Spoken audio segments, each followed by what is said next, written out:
अस्सलाम वालेकुम, hi this is Awais and in this video हम लोग डिस्कस करने वाले हैं यूरिएस टेस्ट को। सो एज़ वी नो कि ये एक मेडिकल माइक्रोबायोलॉजी टेस्ट सीरीज़ है या फिर आप इसको बायोकेमिकल टेस्ट सीरीज़ कह सकते हैं। यानी इस सीरीज़ में यानी इन वीडियोज़ में हम लोग उस किस्म के टेस्ट को डिस्कस कर रहे हैं जो कि मेडिकल फील्ड में या फिर लेबॉर्ट्री फील्ड में किसी भी खास डिजीज़ को जो कि पैथोजेनिक डिजीज़ है उसको डायग्नोस करने में, उस मर्ज़ की तशख़ीस करने में और वो किस माइक्रोब से कॉज हो रही है उसको डिटेक्ट करने में हमें ये टेस्ट मदद करते हैं। सो आइए अब डिस्कस करते हैं यूरिएस टेस्ट को। सो यूरिएस टेस्ट भी एक किस्म का बायोकेमिकल टेस्ट है जो कि खास किस्म की बीमारी को तशख़ीस करने में हमें हेल्प आउट करता है। सो आगे जाने से पहले मैं एक बात डिस्कस करना चाहता हूँ, वो ये है कि एज़ वी नो कि कोई भी बायोकेमिकल टेस्ट हो उसके हमेशा से एक वर्किंग प्रिंसिपल होता है। यानी एक ख़ास चीज़ को लेकर आप एक ख़ास माइक्रो ऑर्गेनिज्म को डिटेक्ट करते हैं ना, जिसको आप लोग वर्किंग प्रिंसिपल कह सकते हैं। वर्किंग प्रिंसिपल यानी आखिरकार को आप वो टेस्ट किस बेस के ऊपर परफॉर्म कर रहे हैं। असल में होता कुछ यूँ है कि हम लोग उस पर्टिकुलर बैक्टीरिया को जिसकी वजह से एक खास किस्म की डिजीज़ कॉज होती है, जब हम लोग को फाइनलाइज हो जाता है कि उसी बैक्टीरिया फिर उसी माइक्रोब की वजह से हो रही है, तो हम लोग क्या करते हैं, हम लोग उस बैक्टीरिया को अच्छी तरह से स्टडी करते हैं। और जब उसको स्टडी करते हैं तो उसके बहुत सारे कैरेक्टर्स हमारे सामने आते हैं और उसी तरह से जब बहुत सारे कैरेक्टर्स सामने आते हैं तो हमें पता चल जाता है कि यार अगर उस एनवायरनमेंट में ये चीज़ मिलती है, फॉर एग्जांपल कोई प्रोडक्ट मिलता है, तो उसका मतलब ये होगा कि यार ये कोई ख़ास किस्म की रिएक्शंस होते हैं या कोई ख़ास किस्म का फिनोमेना जनरेट होता है। फॉर एग्जांपल कोई ख़ास किस्म के फॉर एग्जांपल अगर एसिड प्रोड्यूस हो रहा है एक ख़ास किस्म के एंजाइम से, अगर वो एंजाइम प्रेजेंट है तो उसका मतलब क्या होगा कि वो बैक्टीरिया भी प्रेजेंट है। यानी एक ख़ास चीज़ को लेकर हम लोग उस पैथोजेनिस तक पहुँचते हैं। तो असल में यूरिएज टेस्ट क्या है? तो बेसिकली जो यूरिएज टेस्ट है, तो आप नाम से भी जान सकते हैं यूरिएज। असल में आपके पास कुछ बैक्टीरिया ऐसे होते हैं जो कि मोस्टली जो यूरिनरी ट्रैक्स में रहते हैं। यूरिनरी ट्रैक यानी जिनका नॉर्मल एनवायरनमेंट ऐसा होता है जहाँ पर यूरिया एक नॉन पोलर कंपाउंड है जिसका फार्मूला इस तरह से कुछ होता है, कार्बोनाइल, यहाँ भी अमाइन और यहाँ पर भी अमाइन, यानी NH2 bonded with carbon and carbon is carbonyl, मतलब वो डबली बॉन्डेड ऑक्सीजन के साथ और it is again attached with NH2। ठीक है, सो ये आपका यूरिया मॉलिक्यूल है। ठीक है, अच्छा, तो आपको पता है कि जो यूरिया है ये हमारा यानी मोस्टली वर्टिब्रेट्स का एक्सक्रीटरी प्रोडक्ट भी होता है।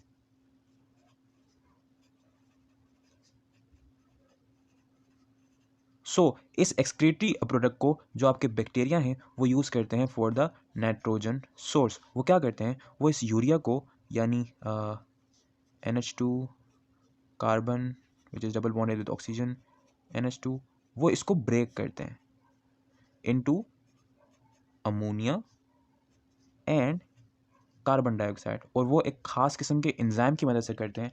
उस एंजाइम को हम लोग कहते हैं urease. URE comes from urea, ठीक है, एंड एस मीन्स, यानी आपको पता है कि नोमेनक्लेचर कैसा है कि किसी भी सबस्ट्रेट के आगे एस ही लगा दो तो वो एंजाइम बन जाता है जो कि उसके ऊपर उसकी मेटाबॉलिज्म या फिर उसके रिएक्शन में टेक पार्ट करता है। ठीक है, तो ये जनरली पैथोजेंस का पाथवे है कि वो उस यूरिया को ब्रेक करते हैं अमोनिया में और कार्बन डाइऑक्साइड में, और फिर वो वहाँ से यानी उस अमोनिया से अपनी नाइट्रोजन रिक्वायरमेंट, जिसमें प्रोटीन का बनना भी हो सकता है, बिकॉज आपको पता है कि प्रोटीन का जो अमाइन ग्रुप होता है वो उसके लिए भी आपको नाइट्रोजन की ज़रूरत होती है। फिर आपको पता है कि जो नाइट्रोजन है वो एक बहुत ही इंपॉर्टेंट पार्ट है DNA का, फिर उसके लिए भी आपको नाइट्रोजन की ज़रूरत है। यानी ओवरऑल जो उसकी नाइट्रोजन रिक्वायरमेंट है वो इस अमोनिया से प्रोड्यूस करता है। तो हम लोगों ने क्या किया, हम लोगों ने इसी कैरेक्टर को पिक किया और इसी कैरेक्टर को पिक करके हम लोगों ने एक खास किस्म का एक एक टेस्ट जनरेट कर दिया जिसकी मदद से हम लोग उस बैक्टीरिया को डायग्नोस कर सकते हैं। अच्छा, तो होता कुछ यूँ है कि जब ये अमोनिया और कार्बन डाइऑक्साइड वाटर की प्रेजेंस में एक दूसरे के इंटरेक्शन में आते हैं, यानी अगर मैं इन दोनों को, ये जो प्रोडक्ट हैं, अगर मैं इनको एज अ रिएक्टेंट के तौर पे यहाँ लिखूँ, ammonia plus carbon dioxide, they are here in the presence of H2O, ठीक है, तो ये आपस में रिएक्ट करते हैं और ये अमोनियम कार्बोनेट बनाते हैं। क्या बनाते हैं, अमोनियम कार्बोनेट।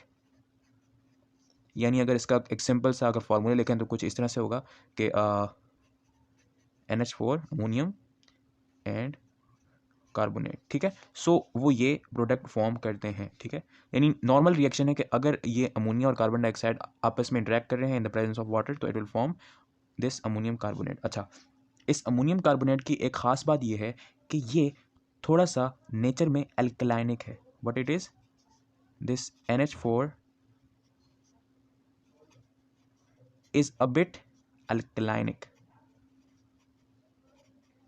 अल्कलाइन का मतलब होता है कि वाटर सोल्यूबल बेस, यानी एक ऐसा एनवायरनमेंट या फिर एक ऐसा मॉलिक्यूल जिसका पीएच स्लाइटली बेसिक है, यानी स्लाइटली ग्रेटर देन 7 है, ठीक है, और वो वाटर सोल्यूबल है। आपको पता है कि जिस चीज़ का पीएच थोड़ा सा ज़्यादा होता है, यानी 7 से ज़्यादा होता है, उसको हम लोग बेस कहते हैं, और जो को वाटर सोल्यूबल होता है, यानी in short water soluble basis को आप एल्कलाइन कहते हैं। यानी कि ये बेस है और वाटर सोल्यूबल भी है, तो ये क्या हो गया, ये एल्कलाइनिक हो गया, ठीक है। अब जब ये पीएच चेंज हो गया, तो पीएच चेंज होना हमारे लिए एक हेल्प होती है, और हम लोग एक खास किस्म के कलर चेंजिंग सब्सटेंस, जिसको आप डाई कह सकते हैं, जो कि इस पॉइंट के ऊपर आप लोग यूज़ करते हैं फिनोल रेड, उसको आप लोग यूज़ करते हैं, ठीक है, और उस चीज़ को, यानी इस डाई को यूज़ करते हैं, ठीक है। अगर इस डाई के कैरेक्टर के ऊपर बात की जाए कि ये किस किस एनवायरनमेंट में किस किस तरह से बिहेव करता है, so you will see that कि जब ये डाई एक न्यूट्रल एनवायरनमेंट में होता है, यानी जब ये pH 7 पे होता है, when this dye is at pH 7, जब इसके अराउंड करना हो pH 7, तो इसका जो नॉर्मल कलर होता है वो होता है या तो ऑरेंज या फिर ये येलो कलर का हो सकता है। बिकॉज अच्छा, आप लोग ये सोच रहे होंगे वाई ऑरेंज और येलो एक साथ, मतलब वाई, मतलब ये इसका क्या सीन है, मतलब एक ही पीएच के ऊपर ऑरेंज भी और येलो भी। असल में कुछ डाई ऐसे होते हैं जो कि टेम्परेचर डिपेंडेंट होते हैं ना, मतलब अगर आपका टेम्परेचर थोड़ा सा वेरी करता है तो वो अपना कलर भी चेंज कर सकते हैं। But when this pH gets higher into alkaline, मतलब जब पीएच इंक्रीज कर जाता है, तो ये मूव करते हैं, ये जो फिनोल रेड है, ये जब, मतलब जब पीएच आपका बेसिक की तरफ मूव करता है, तो इसका कलर, यानी when pH moves higher than 7, तो ये रेड की तरफ मूव करते हैं, यानी जब ये अल्कलाइन में होगा तो इसका जो कलर होगा वो क्या होगा, एग्जैक्टली पिंक। और जिस तरह से पीएच इंक्रीज कर रहा है, ठीक है, तो क्या हो जाएगा, ये पिंक से रेड में कन्वर्ट हो जाएगा, और ये डाई एसिडिक एनवायरनमेंट में थोड़ा सा येलो कलर का हो जाता है, ठीक है। अच्छा, सो ये था हमारा डाई, और हम लोगों ने बेसिक प्रिंसिपल समझ लिया कि वर्किंग प्रिंसिपल क्या है। और कुछ यूँ है कि जो कुछ आपके बैक्टीरिया हैं, आपको पता है कि उनको लाइफ, मतलब सर्वाइवल के लिए बहुत सारी चीज़ों की ज़रूरत होती है, उनमें से इंपॉर्टेंट चीज़ क्या है, this nitrogen.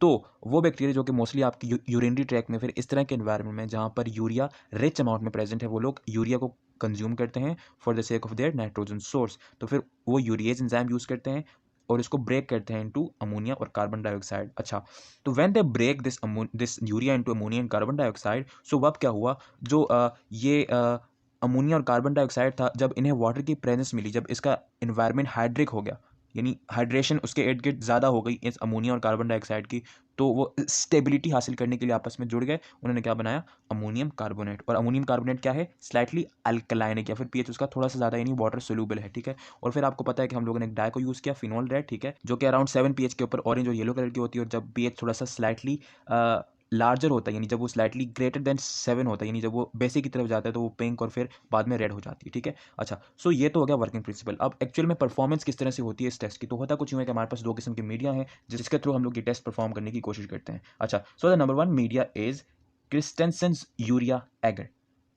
Composition by quantity की बात करें तो ये होगा 1 gram peptone plus 1 gram dextrose, 5 gram NaCl as a salt, 2 gram potassium phosphate monohydrate, 20 gram urea. Urea is that playing the anchorage role of actually differentiating the bacteria. वो कैसे, हम लोगों ने यहाँ डिस्कस किया, ठीक है। 0.012 ग्राम फिनोल रेड डाई, ठीक है, आपको पता है यहाँ पर ये वाली फिनोल रेड।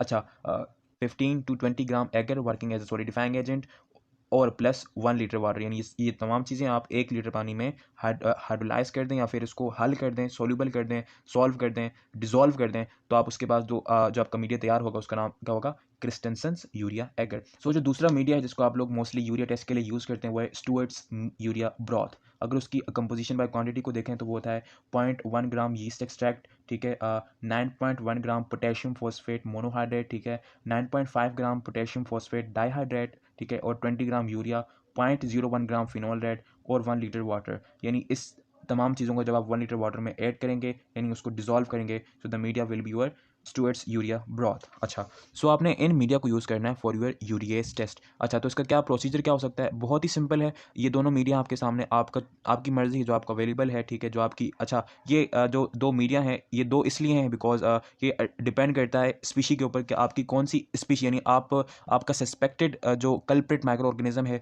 वो ज़्यादा सेंसिटिव तो नहीं है, वो एंकरेज डिपेंडेंट है या एंकरेज इंडिपेंडेंट है, मतलब मल्टी फैक्टर्स आ जाते हैं जिसमें आप लोग इन दोनों मीडिया में से किसी एक को चूज़ करते हैं। लेकिन इन शॉर्ट आप किसी भी मीडिया से चेक कर सकते हैं इन दोनों में से। फॉर एग्जांपल मैंने चूज़ किया एगर वाला, यानी क्रिस्टेंसन्स यूरिया एगर। तो अच्छा, जो वर्किंग प्रिंसिपल है यानी जो वर्किंग प्रोसीजर है वो दोनों में सेम है। आपने कुछ नहीं करना, या फॉर्म द मीडिया, ठीक है, आपने उसमें इनोकुलेशन करनी है और फिर उसको 24 से 48 घंटे के लिए इंक्यूबेशन के लिए रखना है, ताकि उसको आप एक प्रॉपर टेम्परेचर दें जहाँ पर वो ग्रो करेगा। और जब आप उसको after that period of time आप बाहर निकालेंगे तो आपको पता है कि अगर उसने यूरिया यूज़ किया हुआ तो उसके अंदर वाटर भी प्रेजेंट है, यानी उसके अंदर का एनवायरनमेंट क्या हो जाएगा, alkalinic, because of the formation of ammonium carbonate. और जब उसका एनवायरनमेंट अल्कलाइनिक हो गया तो आपको पता है कि फिनोल रेड जो ऑरेंज येलो कलर का होता है pH 7, वो अपना कलर चेंज करता है because of the change in pH towards pink. और आपको वो पिंक कलर देख के आराम से पता लग जाएगा।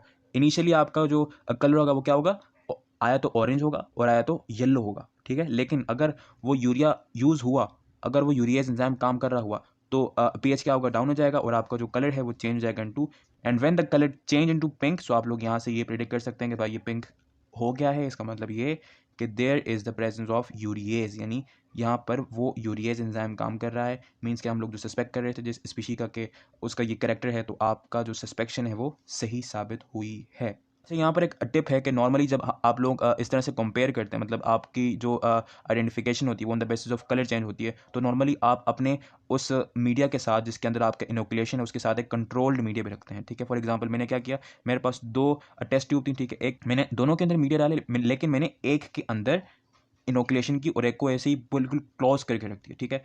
जब मैंने दोनों को 48 घंटे बाद निकाला तो मुझे पता है कि जिसके अंदर मैंने इनोकुलेशन नहीं की उसका उसका कलर तो सेम रहेगा, ठीक है। लेकिन जिसके अंदर मैंने इनोकुलेशन की है उसका कलर क्या हो जाएगा, चेंज हो जाएगा। तो इस तरह से जब आप एक कंट्रोल अपने पास रखते हैं और साथ में आप उस कंटेनर को भी रखते हैं जिसके अंदर आपका इनोकुलेशन है, फिर आप दोनों को कंपेयर करते हैं, फिर आपको बहुत आसानी होती है ये प्रेडिक्ट करने में कि आया इसमें कलर चेंज हुआ है कि नहीं हुआ है। लेकिन अगर आप बगैर कंट्रोल के करते हैं तो शायद आप कंफ्यूज हो जाते हैं कि यार कि ये आया कलर चेंज हो रहा है या मुझे लग रहा है। तो एक कंट्रोल रखना अच्छा होता है। So it's a tip for you.